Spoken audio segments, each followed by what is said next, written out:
Ever wondered how to become financially independent, to live life on your own terms instead of having a job that doesn't fulfill you or burns you out? So let's take a look at how to actually know when we are financially independent, how to calculate your number to become financially independent, and in the end we will go through the single steps that you can take to get there. Now, am I financially independent? Yes and no, and I will tell you what I mean by that throughout this video. First of all, how do we know if we are financially independent? It's when our investments create enough income for us so that they completely cover our living costs. So that we don't have to work anymore, our investments do that for us. And yes, it will definitely require you to invest large amounts of money. Now, maybe you have heard of the FIRE movement, that stands for Financial Independence Retire Early. And that's a group of people who exactly aim for that, being financially independent and living completely off their investments. And that way before they actually reach retirement age, hence the retire early. And they do that with a very aggressive savings rate and a long-term investment strategy. Now, although initially FIRE meant that you are financially independent when you can cover your desired living costs, the people who made it popular actually live very frugal, they live very low cost. And that's why the FIRE movement is often associated with frugal living. But I think that's a decision that you have to make for yourself and to decide what kind of life you want to live. Of course, you can also reach financial independence with higher costs of living. It just requires to have more money invested.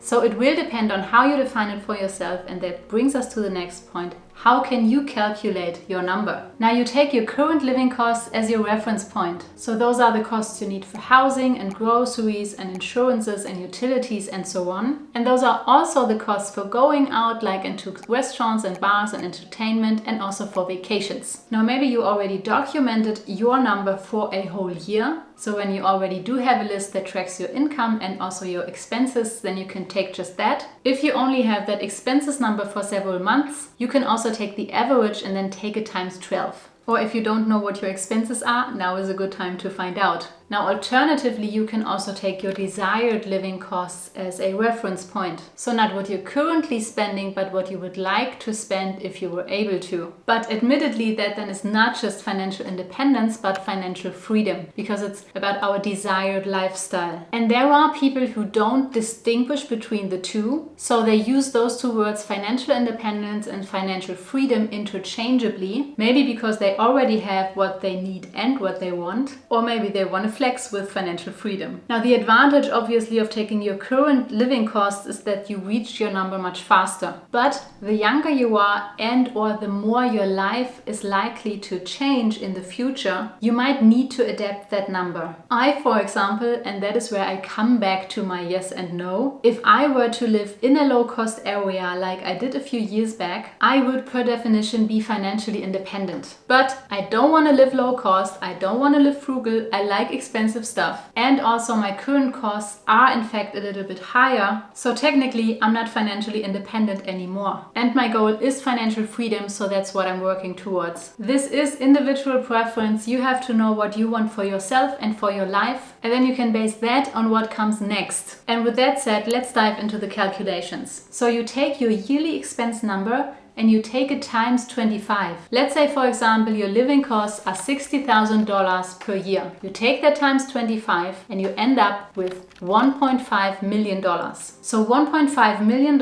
is the amount of money that you have to have invested, not cash, invested, in order to be financially independent with expenses of $60,000 a year. Now you may ask, why 25? It's because we're using the 4% rule. Now the 4% rule states that we can take 4% of our portfolio out every year without risking the principal. And that's important because we don't want to risk running out of money when we are already retired. And an alternative way to calculate that would be to take the $60,000 and divide it by 0.04. Then you get the same amount, 1.5 million. And the 0.04 is actually the same as like 1/25. And that again is the same as taking the $60,000 times 25. Now, I can literally see it in your eyes. Okay, that's not entirely true. I only see a very unimpressed camera lens. But I can imagine that you are overwhelmed by this number. So we are going to do what we should always do when we have a goal that seems far out of reach. And I discovered this cute picture recently on Pinterest that shows this much nicer as I can put into words. We break it down into smaller steps, into small milestones, because that's what makes it easy to start, and it also makes it easier to keep going, because reaching those milestones will give us a dopamine hit and it will motivate us to keep going. And that brings us to our step-by-step process. And what I suggest is to start with the first step, that is financial security. Now, I already made a video in detail about the 6 steps to financial security. It's linked up here somewhere. But in short, you do have an income that is high enough to cover all of your expenses. You have all the necessary insurances to secure your livelihood. You have an emergency fund of at least 6 months. You are debt free. Now, I would probably calculate the mortgage out of this, but only the mortgage. That is because we can simultaneously pay off the mortgage and build wealth, but this doesn't make much sense with all the other kinds of debt. And number 6, you save for retirement. Now, depending on your individual situation, to reach this first step might take you a few months, up to maybe 1.5 to 2 years. If you're leaning more towards the 2 years, it's probably helpful to include other steps in between, like becoming debt free. And then when we're finished with this first step, the next step we can work towards is coast fire. Now, coast fire means that you like front load saving in the first few years of your career up until a point where you have enough invested that with compound interest you have enough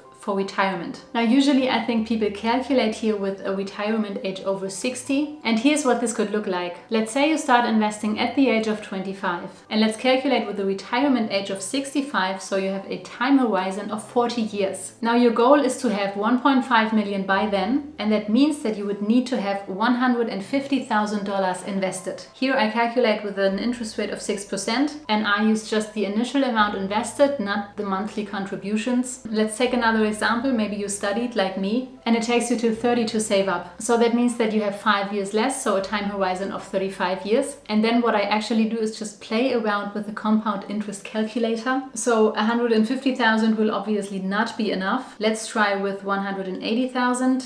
Still not enough. Let's try $200,000. Here you go. So when you can manage to invest 200,000 up until the age of 30, then you can retire with $1.5 million at the age of 65 without having to further contribute to retirement. And that's actually the way people who want to coast fire do this. They take a high-paying job in the beginning of their career. They save very aggressively until they hit their target number, and then they can take a more relaxed job, a job that's more fulfilling, or they can only part-time, and they know that they don't have to stress about, saving more for retirement. I linked the compound interest calculator down below in the video description so you can play around with your own numbers. In case you don't want to wait until you're 65 to retire or to live off your investments, you can go on to the next stage, the third stage, and that is lean fire. Now, lean fire is the part of the fire movement where people live very frugal. But, they do have enough to cover all of their, let me call them frugality expenses. So all their necessary expenses plus maybe a few wants. That's why I also would say that this is a good step to take your current living expenses, unless your current living expenses are admittedly much higher than you would actually need. So if you say you could easily live with 30% less, then maybe take that number instead. Let's say, for example, you have $3,000 of living expenses each month. That makes yearly expenses of $36,000, and that times 25 leaves you with $900,000. So with less than 1 million, you would actually be financially independent because you can cover your costs, your necessary living costs, and also a few wants. Now, is it enough to make several trips a year living in 5-star hotels? No.